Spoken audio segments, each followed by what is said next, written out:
saying. So first, I'll introduce Patrick. So Patrick Rössler is Professor of Communications and Empirical Research Methods at the University of Erfurt in Germany.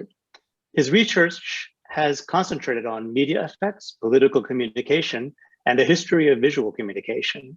His books include, among others, Illustrated Magazines of the Times from 2019, Iconic Magazines, Highlights of the German Popular Press 1918 to 1945, that came out in 2016, Bauhaus Topography, 2017, Bauhaus Mädels, a tribute to pioneering women artists, 2019, and the Seminar Reader on German Illustrated Press 1919 through 45, which came out in 2016. He is also responsible for the open access digital resource Illustrierte Presse, presenting complete runs of the German magazines from the Weimar period, a number of them. He worked as a curator on a diverse range of topics from art and media history in Germany, France, the US, and Japan, including several presentations of illustrated magazines. His research project, Bauhaus Networks in Exile, 1933 through 45, provided the first comprehensive overview of all Bauhaus members open to the public online at Bauhaus.community. That's a website. It's funded by the German Science Foundation, 2013 through 16. Currently, he is preparing a multi-volume overview of the German Illustrated Press in the 20th century. So please welcome Patrick Rössler. Yes, thank you very much, dear Andrés, for this kind introduction. And of course, also thank you to Mike for the organization of this online seminar series. And a warm welcome to the entertainment world of 1934, the SR career game.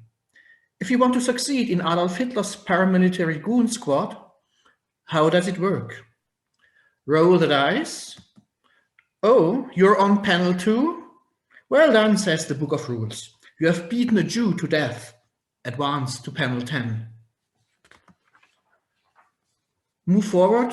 Try to avoid the concentration camp on panel 23. Oh, too bad, it's 24, where you are caught in homosexual company. No way to the top for you.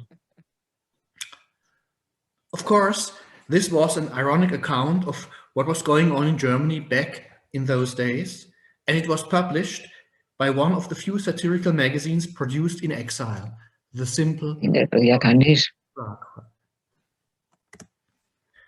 In the next 15 minutes, I will present a brief section of my research on these magazines, and I will focus on 3 major areas. First, the background and major editorial staff of the magazine. Next, the quarrel between the publisher Nathan and Thomas Theodor Heine, founder of the famous Simplicissimus magazine, and in exile in Prague as well. And finally, a selection of major topics and responses to the magazine. Don't you think that one of the deadliest weapons for defending against the evil spirit of fascism is purposeful satire that lays bare the weakness of its object? This is how the editorial board of Der Simpl addressed its readers of a publicity copy in early 1935. Actually, at that time, the Nazi policy towards the press in Germany had already put an end to the long-standing journalistic tradition of publishing satirical commentaries on current events, a tradition which dated back even to the German Empire. Over the decades, the Munich-based Simplicissimus, established in 1896 by the publisher Albert Langen and the illustrator Thomas Theodor Heine, had become extremely popular. Renowned for its anti-government caricatures and regularly censored, Simplicissimus, easily recognizable thanks to Heine's drawing of a bulldog, was the jewel among German satirical magazines. After the Nazis came to power, its caricatures of Hitler led to retaliation. During the night of March 10, 1933, the SR gutted its offices. Editor-in-chief Franz Schönberner and the illustrator Heine, who was particularly in danger because of his Jewish background, fled to neighboring countries. Heine was one of the first artists to go into exile in Czechoslovakia. Facing threats, the contributors who had remained in Germany agreed to synchronize, how it was called, the magazine, within the process of gleichschaltung, and Simplicissimus became from then on an inoffensive and insignificant magazine. Simplicus, back then the, I quote, only German anti-fascist satirical magazine, was thus often regarded as the true heir of Simplicissimus. It was issued weekly in Prague in 1934 and 1935 with a print run of 10 to 20,000 copies. Normally, it consisted of 3 folded sheets, in other words, 12 pages, on 25 by 35 centimeters paper, a bit larger than A4. It was one of 60 German language press publications produced in exile in Czechoslovakia. Thanks to logistics connections enabling international circulation, Czechoslovakia was the second largest distribution hub of exile publications next to France. Initially named Simplicus by its founder, the exiled lawyer Hans Nathan, and then Der Simpl from September 34 until its discontinuation in July 1935, the magazine was issued in 2 parallel editions, one German and one Czech. All the 73 issues followed the tried and tested pattern of alternating short serials and caricatures. It stated its position loud and clear in the very first issue you can see here on the right. The cover page showed 4 illustrators from the submissive German Reich Simplicissimus, including Olaf Gulbrandsson and Karl Arnold, and they are trying to lick the bare buttocks of an SR officer, while in the next frame, the SR man symbolically kicks the red bulldog standing for the Simplicissimus. The cover of the Czech edition featured a caricature of a censor gleefully sharpening his pencil when he sees the magazine. This is the cover of the first edition, the first number of the Czech edition. Our time is running, why I can give you only a brief overview of some of the major contributors to this magazine.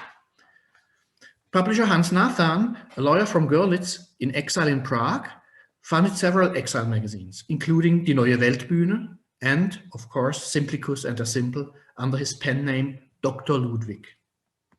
But the cornerstone of the magazine was, however, the editor-in-chief Heinz Pohl. His real name was Heinz Pollack, but he is never referred to as such in the printed copies at all. He was a prominent Weimar intellectual, journalist, and film critic at the newspaper Vossische Zeitung from Ullstein Verlag. He had also 87 articles published in Die Weltbühne under his pen name Jakob Links. His most popular work, however, was the translation of Charlie Chaplin's travel memoir My Trip Abroad, which he published jointly with his wife, Charlotte Aron. The Nazi regime kept him under close surveillance, partly because of his work for the Neue Monatszeitung, published by Willy Münzenberg, and the communist tabloid Die Welt am Abend, but mostly because he was one of the co-organizers of the Congress Das freie Wort, the free speech, the last large-scale protest by democratic and anti-fascist intellectuals held in Berlin on February 19, 1933. In June 1933, Pohl went into exile in Prague. But because a foreigner was not allowed to be an editor-in-chief under Czechoslovakian law, it was the newspaper illustrator František Bydlo who took over the company and acted as a nominee. Bydlo had been a very popular caricaturist and illustrator of Czech books since 1928. He also worked for the propaganda arm of the Communist Party. Der Simpl, which replaced Simplicus in September 1934, was then officially published by Bedřich Fritta. He was born as Fritz Tausig, was trained as an artist in Paris around 1930, and then had returned to Prague. From the 14th issue of Der Simpl, Marie Popper was his co-publisher. Popper, née Marie Mendel, had written articles including the essay Jewish Girls for the short-lived Jewish youth magazine Jerubal. The latter three, Bydlo, Fritta, and Popper, they were all murdered later in different Nazi concentration camps. The history of this exile magazine was overshadowed by a quarrel between Nathan and Thomas Theodor Heine, once founder of the Simplicissimus and in Czech exile as well, as I mentioned before. Please allow me to spend some time on the 2 different versions of how Simplicus came into being. The one, told by Thomas Theodor Heine, in the letters he wrote at the time to former editor Franz Schönberner in Paris about the Simplicus bandits, and the one narrated by Hans Nathan in his memoirs written after the war. They are telling as evidence of the disagreements that animated the community of German exiles, which was anything but homogeneous. According to Nathan, it was Heinz Pohl who had the idea of, I quote, countering the worthless Simplicissimus with a counter-Simplicissimus in order to fight the Third Reich through satire and caricature. He claimed that Heine had promised to cooperate in the plan and had appreciated the skill of the Prague caricaturists. The title, however, needed to avoid any confusion with the original, aligned, synchronized publication. But it was also important to clearly convey that the Simplicissimus in the exile is the true one, also a quote. When the first issue was released on January 25, 1934, Heine had already broken his promise a long time ago. According to Nathan, because Heine felt the, I quote, intended contributors were too left-wing. On the other hand, the letters written at the time by Heine tell a different story. In May 1933, shortly after his arrival in Prague, he notes, not without perplexity, that, I quote, "They really want to make a new Simpl with my help, but they are too politicized for me. I realize I am not a communist or agitator." No trace here of his supposed initial agreement. On the contrary, he wrote to Schönberner in the summer of 1933 that he had the title copyrighted by a lawyer, explaining that he thought Heinz Pohl was incompetent. In October and November 1933, the parties fell out definitively. Heine denied having made any kind of promise, complained about the pitiful contract he had been offered, and filed a complaint for violation of copyright. Finally, on New Year's Eve 1933, he even asked various writers and illustrators not to contribute to the newly founded Simplicus. In a tirade at the beginning of January, Heine resumed his, I quote, grim battle against business-hungry local entrepreneurs who were willing to trample over dead bodies and, what's worse, want to use my name. He described the people involved as the worst sort of exiles, bandits and blackmailers who were trying to put pressure on his friends who had remained in Germany. He reminded them that an agreement had been concluded according to which they would not use a title that resembled Simplicissimus or mention his name at all. More information is available in the shape of a letter from the publisher Neumann, whose communist printing house published the first 9 issues of the magazine. He writes, I quote, "We negotiated with Heine for 6 months, and after much effort, a contract was concluded that was ideal for Heine and, above all, extremely generous in financial terms. Finally, we agreed to drop the planned title Der wahre Simplicissimus, the true Simplicissimus, because Heine explained that his family was in difficulty in Germany. In exchange, he committed in writing via his lawyer to not publish a Simplicissimus of his own and, secondly, this is still a quote, to cooperate with us as soon as he was free to do so. But this cooperation never materialized. Instead, Heine was reproached for uttering, according to Neumann, strange comments to the effect that he felt the editorial board and publishing house were too Jewish and the editor-in-chief too communist. There would be more details to report, but I believe my main point has become evident. Looking back at the exile press, it may often be misleading to assume exiles to be a monolithic, uniform block of cooperating intellectuals. In contrast, they were sometimes different, often competing groups with inconsistent interests, sometimes even as hostile among each other as they were towards Nazi Germany. I would like to close this talk with a brief glance at some select topics and issues of the magazine. The first number of Simplicus, with its foreword by Heinrich Mann and Alfred Kerr, received significant attention within the international anti-fascist community.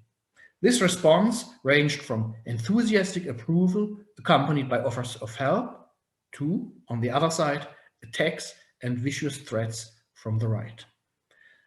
The published issues of Simplicus and Der Simpl testify to a courageous battle against fascist Germany.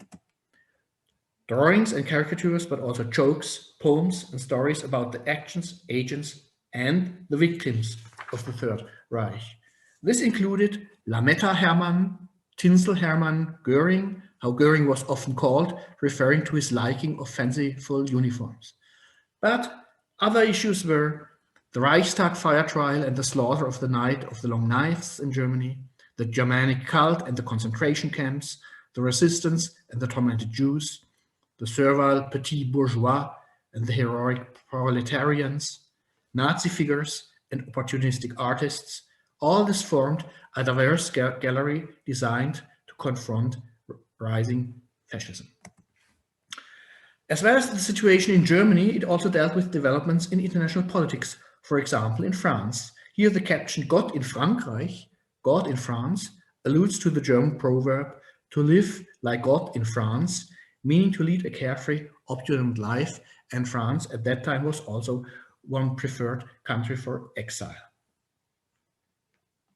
To avoid a pure name dropping here, I chose just a few illustrators from the long list of German and Czech artists. For instance, Bert, who produced hundreds or so drawings during his exile in Prague.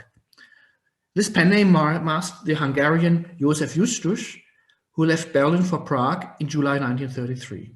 His distinctive style was marked, I quote, by a mode of expression that borders on brutality, clearly anchored in expressionism. You can tell this from his caricature showing Göring as a bomber pilot above Paris, filling his bombs with flowers.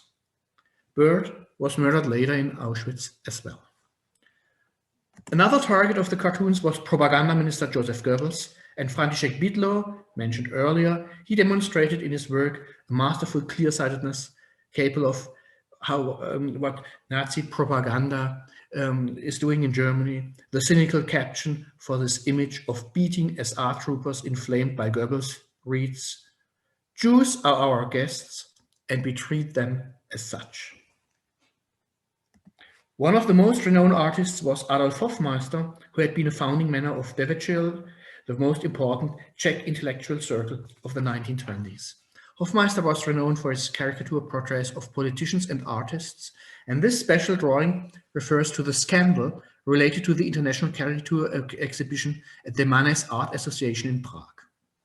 In the spring of 1934, 536 works by 32 artists, and among them many involved with Simplicus and Der Simpl, their works were exhibited alongside other pieces from the Soviet Union, and the strong reactions from criticized political leaders in Germany, Austria, Italy, and Poland speaks from this cover, as well as police interventions and exchanges of diplomatic notes on the occasion of this exhibition, and all this aroused considerable public interest and attracted large crowds. After the exhibition had ended, two booklets were published. First, Das Dritte Reich in der Karikatur, the Third Reich in caricature. They contained drawings taken from the magazine and those shown in the exhibition. Forwards were contributed in 3 languages by Heinrich Mann, The Face of Fascism, and Alfred Kerr. The second volume, Jews, Christians, Pagans in the Third Reich, came out as a special edition of Simpl. Here you see the French version. These booklets were also intended for clandestine distribution within the German Reich. The exiles were, however, not always received with open arms, even in Czech Republic, and their opponents in the country consisted principally of employees of administrative organizations and conservative politicians who had serious reservations about the new arrivals. A publication like Simplicus or Der Simpl did not, therefore, go entirely unopposed. Its detractors denounced some of its articles as insulting toward the Czech people and described its content as excrementitious products. The magazine was thus target of frequent defamation, censorship, and confiscation, as you can see here. And on several occasions, it was published with blank spaces in the text. And it was probably as a direct riposte to Simplicus and Der Simpl that Der Igel, the hedgehog, was founded. This was a magazine published from spring 1935 on as the monthly satirical magazine of the Sudetenland. It was headed by Richard Lange, member of the Nazi Party and the SS, head of organization in the Sudeten German Party, and from 1938, a functionary in the Sudetenland Reichsgau administration. I would like to close with a remark that from today's point of view, there can be no doubt about the magazine's fierce struggle against the Nazi regime. It featured sarcastic treatments of topics like the situation of the Jews in Germany, the regime, and the political entourage of Hitler, Göring, and Goebbels. All we can do today is that we salute the merits of the Prague satirical magazines, Simplicus and Der Simpl, which were true instruments in the anti-fascist fight carried on by pen and pencil, as its publisher, Hans Nathan, described them later on. Thank you very much for your patience.